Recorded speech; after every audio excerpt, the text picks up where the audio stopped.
Today, on the 17th of June, we in the United Nations Environment Programme joined the Convention to Combat Desertification and all those communities across the world who live in drylands to celebrate the World Day to Combat Desertification. Our partnership with the Secretariat of the Convention and indeed with the communities of professionals, government officials, NGOs who are working on the issue of desertification, land degradation is a long-standing one. The United Nations Environment Programme joins our colleagues today in celebrating this day, particularly under the theme of Forests Keep Drylands Working. It's a theme that speaks in so many respects also to the UN International Year of Forests and also to the work that we in UNEP in recent years have tried to develop around the concept of the green economy, and particularly looking at forest ecosystems and their relevance to national economies, to local communities, and to the long-term viability of ecosystems.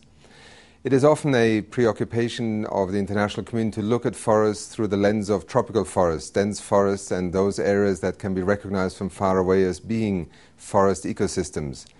But it is through the lens of the Desertification Convention's work that we have also learned that forest ecosystems in dryland areas are often very vital parts of maintaining the livelihoods and the local economy of parts of the world that may not show up on satellite images as being dense forests, but are indeed providing vital services for communities in often very vulnerable and marginal lands.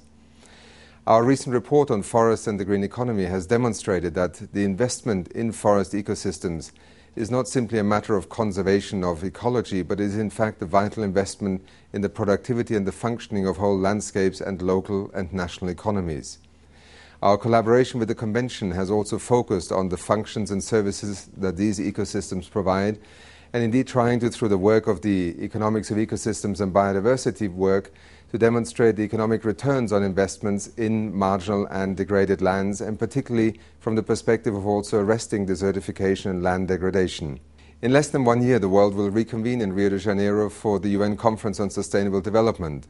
It marks a 20-year milestone after Rio, when also the Convention to Combat Desertification was born.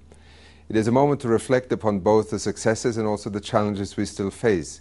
But in particular, it will be a moment for countries to recommit to the objectives and the intent that underline the work of this convention. We in the United Nations Environment Programme are deeply committed to working with the Convention and many of its partners in ensuring that the notions of land degradation and desertification remain and even become a more central part of the international agenda in transitioning towards a green economy.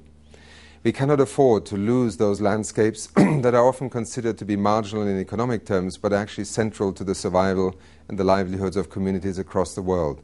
Whether we look to Arizona, to Australia, to the deserts of China, to the northern Mediterranean, all these areas encompass millions of people who have found a way to make their lives work.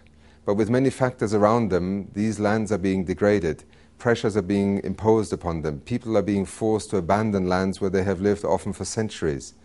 It is this focus that we must bring to our work in the future and also in Rio in order to understand that managing land degradation and desertification is not a peripheral activity.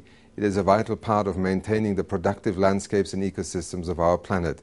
It is the only way in which we can ensure that with 9 billion people by 2050, we are able to produce the food and derive the ecosystem services that we require in order for our societies to function, but also our economies to thrive.